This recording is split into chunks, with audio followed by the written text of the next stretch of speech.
blanche comme la neige, rouge comme le sang et noir comme le bois d'ébène. J'aimerais bien vous dire je vais chercher sur Google mais je peux pas. Du coup aujourd'hui nous sommes mardi 2 octobre, il est exactement 17h11 et du coup ça fait actuellement 5 jours, oui 5 jours que je vis sans internet et étonnamment je vais extrêmement bien.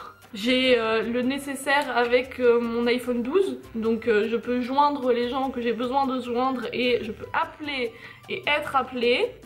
J'écris pas d'SMS parce que après 20 SMS, la capacité de ce téléphone est remplie, c'est-à-dire que je dois supprimer des SMS avant de pouvoir en recevoir. Sinon, j'ai remarqué ces derniers jours que ça dérangeait plus les gens autour de moi, le fait que je n'ai pas internet, que moi en fait. C'était pas juste moi qui était super dépendante d'internet, mais que les gens dépendaient aussi du fait que les autres aient internet. Du coup moi je vais appeler un ami et puis je vais me casser. Aloha Na. Sincèrement j'ai rien à dire hein. Je pensais que j'allais être là en train de chialer pendant toute la semaine et en train de me plaindre et en train de dire oui j'ai hâte que ça se termine et tout ça, et vous faire une vidéo un peu dramatique parce que ça ferait des vues.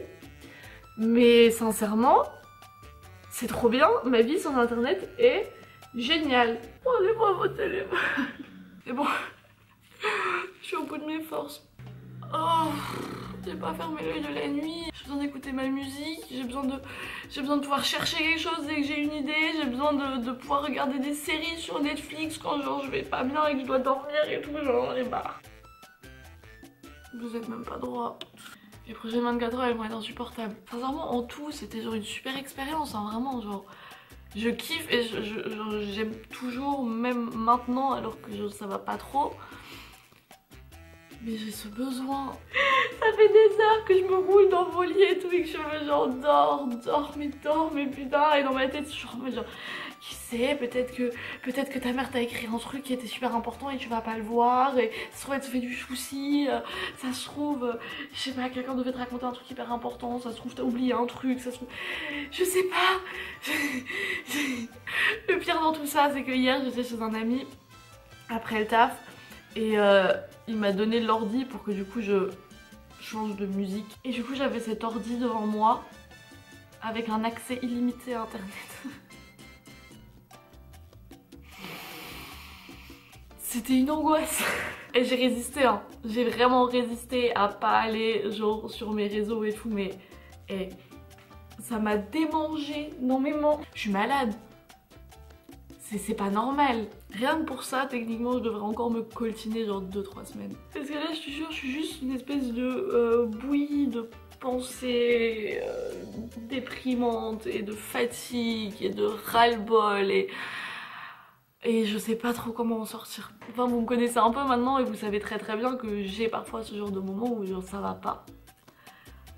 Et c'est pas grave, ça fait partie du quotidien parce que si on a des moments qui vont bien, on est obligé d'avoir des moments qui vont pas, ça se balance. En plus, si vous voulez savoir un truc, le karma, il s'est déchaîné sur ma gueule. Pour pouvoir utiliser cette chose, il fallait que j'insère une carte mémoire, une mini carte SD, parce que sinon je peux enregistrer 3 SMS et puis le téléphone est plein. Du coup j'ai trouvé par hasard chez moi, sans que je me pose de questions pourquoi c'est là, parce que ça fait 3 ans que j'ai un iPhone et que dans les iPhones on peut pas mettre de carte mémoire.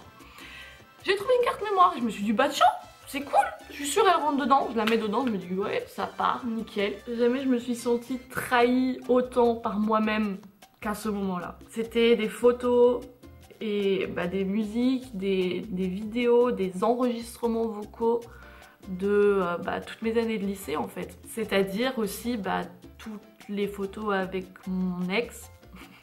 Bien évidemment j'étais obligée de tout regarder et de tout écouter hein. Du coup ça m'a rappelé des souvenirs que j'ai pas envie d'avoir.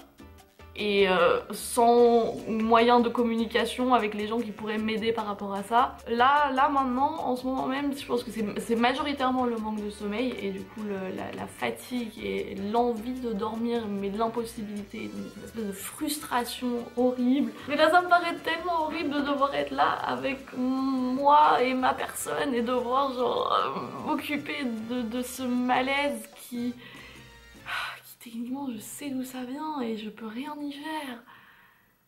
Vraiment rien du tout. C'est mon moi rationnel et mon moi émotionnel qui ne cohabitent pas et du coup bah ça fonctionne pas. Après ce que je me dis aussi c'est que vraiment si j'ai ce besoin de récupérer mon internet, c'est que cette semaine elle m'a rien apporté en soi, puisque du coup genre je replonge directement dans le même schéma. Mais cette angoisse de toujours devoir regarder dessus et de voir si quelque chose se passe et de regarder combien de j'aime sur Instagram, combien de vues sur YouTube, combien de messages reçus, qui a regardé les messages, qui était en ligne quand, nanani nanana, enfin ça, exactement ça, c'est la raison pour laquelle j'ai arrêté, c'est la raison pour laquelle je me suis enlevée d'internet. Ce besoin permanent de tout devoir vérifier, de tout devoir chercher, de pas être dans le moment même. En fait, je suis en train de remarquer que l'un est aussi désagréable que l'autre, c'est-à-dire que ce que je viens de vous décrire, c'est pas une sensation agréable dans le moment où ça arrive dans l'excès. L'autre extrême, le fait de n'avoir aucun accès et d'ignorer vraiment tout ce qui se passe en sachant qu'il se passe quelque chose mais que juste on n'a pas l'accès, c'est pas rassurant non plus quoi. Je sens déjà cette sensation de satisfaction et en même temps de déception que je vais avoir quand je vais récupérer mon portable. Ça me désole d'être comme ça et j'aimerais beaucoup changer ça. Et j'aimerais beaucoup travailler à ça. Et du coup je pense que c'est ça ce que cette semaine elle m'a appris. Bon du coup là je vais aller me faire à manger, je vais filmer ma vidéo, je vais aller voir une pote qui a eu un accident, je vais aller lui remonter un peu le moral et puis je vais sortir le chien, je vais bouger mon petit cucu au travail. Techniquement après ça je devrais pouvoir dormir puisque du coup je serai morte de fatigue. Et puis ni vu ni connu il sera midi et cette torture touchera à sa fin.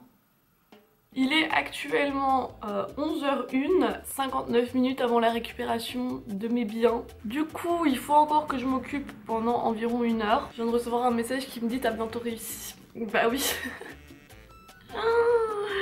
Cimer. Il est 35.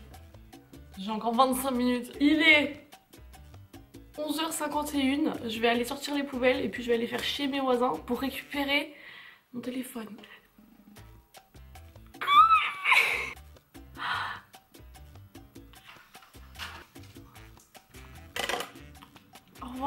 Au revoir petit téléphone. Je suis si stressée.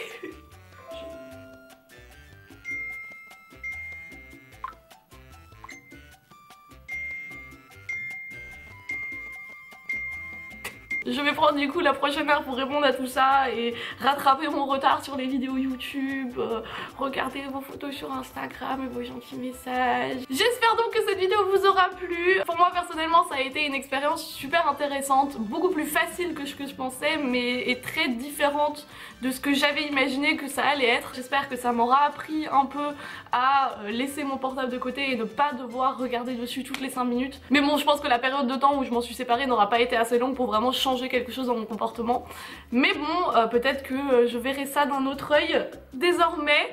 Nous on se retrouve lundi avec du coup la vidéo que je vous ai déjà filmée, du coup lundi 16h vous allez en tous les cas avoir une vidéo.